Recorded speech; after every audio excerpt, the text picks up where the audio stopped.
வலவு காலமின் இந்தி கைரில்லாய், அல்லாஹ் அல்லாத வேறு யாரிடம் இருந்தாவது இது வந்திருந்தால் லவஜது ஃபீஹி இஃப்திலாஃபன் கஸீரா, இதிலே அவர்கள் அதிகமான முரண்பாடுகளை கண்டிருப்பார்கள். அல்லாஹ் எடுத்து கொடுக்கிற பாயிண்ட் என்ன? முரண்பாடு இருக்கான்னு பாரு. ஏன் இந்த பாயிண்ட் எடுத்து கொடுக்குறான்? வேற எத்தனையோ அந்த தப்பு இருக்கா இந்த தப்பு இருக்கான்னு பார்க்க சொல்லாம முரண்பாடு இருக்கிறதா என்று இறைவன் பார்க்குமாறு ஏன் தூண்டுகிறான்? முரண்பாடு இருக்குன்னு கண்டுபிடிச்சாச்சுன்னா மேட்டரை சீக்கிரமா க்ளோஸ் பண்ணிடலாம். முரண்பாடுதான் ஒருத்தர் குற்றவாளி என்று தீர்மானிப்பதற்கு உலகம் முழுக்க வச்சிருக்க அளவுகோல். சந்தேக கேஸ்ல ரோட்ல போய்கிட்டு இருப்பான், திடீர்னு ஒருத்தர் போலீஸ் கூப்பிட்டு விசாரிப்பாங்க, என்னடா பயிர் வச்சிருக்கிற, எங்க போயிட்டு வர்ற, கேட்ட கேள்விக்கு முரண்பாடு இல்லாம ஒழுங்கா பதில சொல்லிட்டு அனுப்பிடுவாங்க. அவன் எங்க இருந்து வந்தாலும் பிரச்சனை இல்லை. அதே ஆளு முன்னுக்கு பின்னு முரணா சொல்ல வச்சுக்குவோம்.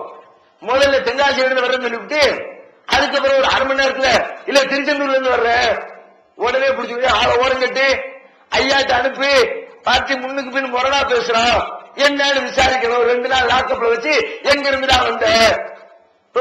முரண்பட்டு தகவல் சொன்னால் ஒருவரை குற்றவாளி என்று தீர்மானிப்பதற்கு அதைத்தான் உலகம் மிகப்பெரிய அளவுகோலாக வைத்திருக்கிறது. முரண்பாடு இருந்தா இது தவறு என்று சொல்லிவிடலாம். அதனால அல்லாஹ் சொன்னா, நீ மத்த தவறையெல்லாம் பார்க்கறத விட இந்த முரண்பாடு இருக்கான்னு பாரு, எதையாவது கண்டுபிடி. முரண்பாட்டை கொண்டு வந்து சொல்லிவிட்டா ஈஸியா குரானே இறைவேதம் இல்லை என்று நிரூபித்து விடலாமே. அதனால முரண்பாடு இருக்கிறதா என்று ஆய்வு செய் என்று அல்லாஹ் சொன்னான். அது மட்டும் இல்ல, ஏன் இந்த முரண்பாட்டை தூக்கி முதல்ல அல்லாஹ் தூக்கி போடுறாங்க? இதுல இது வந்த ரூட் இருக்கிற இந்த திருமறை குர்ஆன் உலகத்திற்கு அருளப்பட்ட வழி இருக்கிறது. அந்த வழியை ஆய்வு செய்தால் அது முரண்படுவதற்கு சாத்தியமான வழி. சில விஷயங்கள் சொல்லுவோம்ல, சில விஷயம் நம்முடைய அறிவுக்கு நாமளே சொல்லுவோம், தீர்ப்பளிப்போம். இது முரண்பாடு இருக்க வாய்ப்பு இருக்குது, இதுல முரண்படுவதற்கு வாசல் திறந்திருக்குது என்று சில விஷயங்களை நம்முடைய அறிவுக்கு நாமே யூகிப்போமே. அது மாதிரி முரண்பாடு இருப்பதற்கான ஒரு வழியெல்லாம் திருமறை குர்ஆன் உலகத்திற்கு வந்திருக்கிறது. அது என்ன வழி? கொஞ்சம் கொஞ்சமா உலகத்துக்கு இந்த திருக்குர்ஆன் வந்துச்சு. அல்லாஹ் சொல்லி காட்டுறான், குர்ஆனன் ஃபரக்னாஹு லிதக்ராஹு அலன்னாஸி அலா முக்ஸின் வனஸல்னாஹு தன்ஸீலா. 17வது அத்தியாயத்தினுடைய 106வது வசனத்தில் அல்லாஹ் சொல்றான், இந்த குர்ஆன் வந்த ரூட் இருக்கிற குர்ஆனன் ஃபரக்னாஹு, இந்த குர்ஆனை நாம் பிரித்தோம், கொஞ்சம் கொஞ்சமா பிரிச்சோம். லிதக்ராஹு அலன்னாஸி அலா முக்ஸின், இடைவெளி விட்டு கேப் விட்டு கொஞ்சம் கொஞ்சமா மக்களுக்கு நீங்கள் அதை ஓதி காட்ட வேண்டும் என்பதற்காக வேண்டி வனஸல்னாஹு தன்ஸீலா, அதை நாம் படிப்படியாக கொஞ்சம் கொஞ்சமாக உலகத்திற்கு இறக்கினோம். கொஞ்சம் கொஞ்சமா இறக்கலாம்.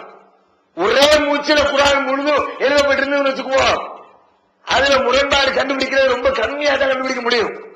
ஒரு மனுஷனே ஒரு புக் எழுதுறான்னு வச்சுக்குவோமே, அந்த புத்தகத்தை உட்கார்ந்து 2 நாள் காலையில சாயங்காலம் நைட்டுன்னு பார்க்காம கட்ட உட்கார்ந்து எழுதினால் ரொம்ப ஈஸியா எழுதி முடிச்சுடுவாரு. அதுல அதிக முரண்பாடு இருக்காது. ஒரே புத்தகத்தை இன்னைக்கு ஒரு பக்கம், நாளைக்கு ஒரு பக்கம், நாளை கழிச்சு ஒரு பக்கம், இப்படி ஒவ்வொரு பக்கமா உட்கார்ந்து ஒரு 10 வருஷம் எழுதா வச்சுக்குவோம். 10 வருடம் கழிச்சு அந்த மொத்த புத்தகத்தையும் படிச்சு பார்த்தா முதல் பக்கத்துக்கும் கடைசி பக்கத்துக்கும் இடையில 1000 முரண்பாடு இருக்கு. இந்த 10 வருஷத்துக்கு இடையில இவருடைய இயலாமை, இவருடைய பலகீனம், இவரிடம் இருக்கக்கூடிய பல்வேறு இவரிடம் இருக்கக்கூடிய தவறுகளால் பல முரண்பாட்டை உள்ளுக்குள்ள எழுதியிருப்பார். ஏன்? மனிதன் என்று சொன்னால் எல்லா நேரமும் ஒரே மாதிரி இருக்க மாட்டான். சில நேரம் சந்தோஷமா இருப்போம், சில நேரம் கவலையா உட்கார்ந்துருப்போம். வியாபாரம் நல்ல கொடியேட்டி பறக்கும், ஒரு நாள் போடு சக்க போடும், நல்ல வருமானம் வந்திருக்குன்னு சந்தோஷத்தில் குதிப்போம். ஒரு நாள் பார்த்தா போனி ஆகாம உட்கார்ந்து ஈரடிட்டு உட்கார்ந்துருப்போம். என்னடா இது, இன்னைக்கு 5 பைசா கூட வருமானம் வரைக்காம என்ன ஆச்சுன்னு தெரியலையே, கவலையில உட்கார்ந்துருப்போம். பல்வேறு கவலைகளும் சந்தோஷமும் கலந்த வாழ்க்கை மனித வாழ்க்கை. சந்தோஷமான நேரத்தில் எப்படி இருக்கிறாரோ அதே மாதிரி கவலையான நேரத்தில் மனுஷன் இருக்க மாட்டான். சந்தோஷமா இருக்கும்போது ஒரு கடையில வேலை பார்க்கிற வேலைக்காரர் வந்து கேட்பாரு, லீவு வேணும், மனைவியை கொண்டு பிரசவத்துக்கு ஆஸ்பத்திரியில சேர்த்திருக்கிறேன், புள்ள பிறந்திருக்குது, அது குழந்தைக்கு சுகம் இல்ல, தகப்பனாரை கொண்டு மருத்துவமனையில் ஜாயின் பண்ணி இருக்கிறேன், ஏதோ ஒரு தேவைக்காக வேண்டி விடுப்பு கேட்கலாம்னு வச்சுக்குவோம். சந்தோஷமா இருக்காரு, போடா போடா வாயிடா சம்பளத்தை வாங்கிட்டு போறான்னு. அதே துக்கத்தில் உட்கார்ந்துருக்காரு, வருமானம் ஒண்ணும் இல்ல, லாபம் இல்ல. சேல்டாக்ஸ் ஆபீசர் வந்து உட்கார்ந்து ரைடு பண்ணிட்டு இருக்கலாம். அப்பம் பார்த்து வந்து நின்றுட்டு முதலாளி ஒரு 2 நாள் லீவு ஒரே மாதிரி சொல்லுவாரா? அதே மாதிரி முதலாளி சிரிச்சுக்கிட்டு ரொம்ப சந்தோஷமா அப்படியே போயிட்டு வா, இந்த ஒரு 50 ரூபாய் செலவுக்கு வச்சுக்க. இந்த மாதிரி ஆபீசர் உட்கார்ந்து இருக்கும் போதும் முழு விதிங்க உட்கார்ந்து கிடக்கு இன்னும் வச்சு 50 ரூபாய் கொடுப்பாரா? இவன் நேரம் கேட்ட போடா அப்படிமா. ஏன் இந்த மனுஷனுடைய கவலை, அவனுடைய சந்தோஷமும் கவலையும் அவனை முரண்பட செய்கிறது. தன்னுடைய வேலையாளரிடத்தில் எல்லா நேரங்களிலும் ஒரே சமத்துவமாக நடக்க முடியவில்லை.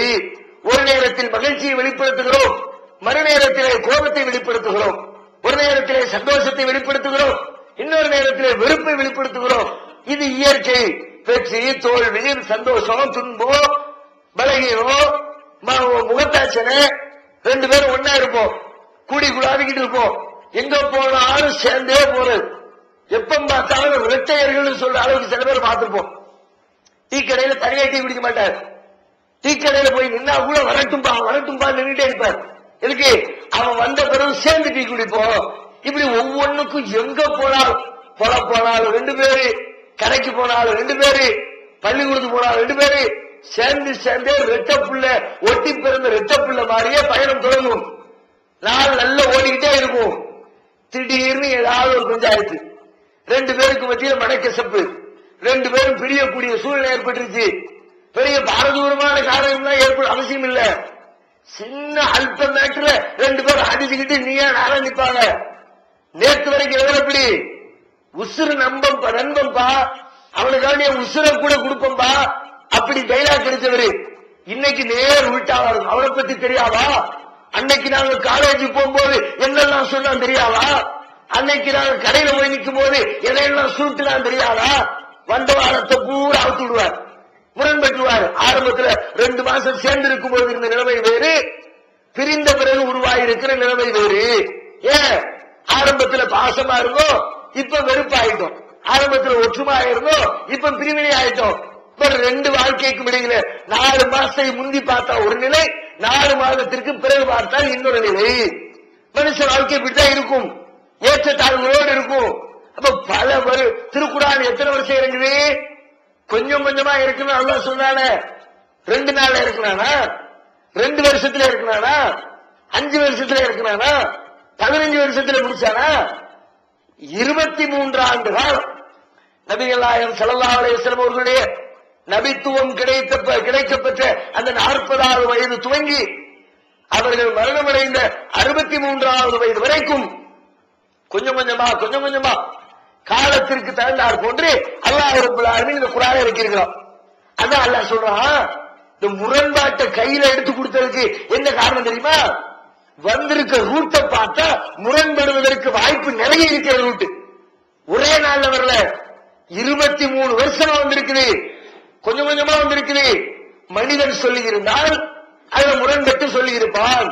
சந்தோஷ நேரத்தில் ஒன்றையும், துக்க நேரத்தில் வேறொன்றையும், வெற்றி அடைந்த பொழுது ஒன்றையும், தோல்வி அடைந்த பொழுது வேறொன்றையும் மாத்தி 23 வருஷத்துல கண்டிப்பாக சொல்லி இருப்பான். அல்லாஹ்வுக்கு சந்தோஷம் துக்கம் அப்படின்னு எதுவும் பாதிக்காது. படைத்த இறைவன் வித்தியாசப்படுகிறவன் இல்லை. 23 வருஷம் வந்ததுனால முரண்படுறதுக்கு வாய்ப்பு இருக்குது, தேடிப்பாரு. முரண்பாடு இருக்குதான்னு கண்டுபிடி. இன்னும் சொல்றான் அல்லாஹ், வகால அல்லதீன கஃபரு லவ்லா நுஸில அலைஹில் குர்ஆனு ஜும்லத்தன் வாஹிதா 25வது அத்தியாயத்தினுடைய 32வது வசனத்தில் அல்லாஹ் சொல்றான். என்ன சொல்றான்? அவன் மொத்தமா கேட்டான். அன்னைக்கு வாழ்ந்த காபிர்கள், என்னப்பா 1 வசனம் 2 வசனம் 5 வசனம் 10 வசனம் 20 வசனம் 1 சூறா 2 சூறா மொத்தமா எனக்குப்பா. இந்த தொடர் பார்க்கும்போது வீட்டுல பல்வேறு தொடர்களை பார்ப்பாங்க, பல நிகழ்ச்சிகள்ல பார்க்கும்போது அந்த டென்ஷன் இருக்குல்ல, லாஸ்ட்ல அப்படி கையை தூக்குற மாதிரி என்ன பண்ண போறான்னு தெரியலையே, தொடரும் அப்படின்னு போட்டுருவோம். எப்பன்னா முடிப்பான்னு தெரியலையே, அப்படியே உள்ளுக்குள்ள ஓடிக்கிட்டே இருக்கு, ஏறிக்கிட்டே இருக்கும். அதுலயும் சில பேர் பண்ணுவாங்க, அதுக்காக வேண்டி இந்த சென்னையை நான் பார்க்கிறதே இல்லப்பா, முக்கியமான சீனை கொண்டு தொடர்ந்து போட்டு விட்டுறான். அதனால மொத்தமா வந்த பிறகு பார்த்துக்கலாம். சீடி வரும்ல, அப்ப பாத்துக்குவோம். பயான் ஓடுனாலும் சரி, ஒரு தொடர் எழுதிட்டு இருப்பாரு, நல்ல எழுத்தாளர், சூப்பரா விறுவிறுப்பா பத்திரிகையில தொடர் வந்துகிட்டே இருக்கும். படிச்சு படிச்சு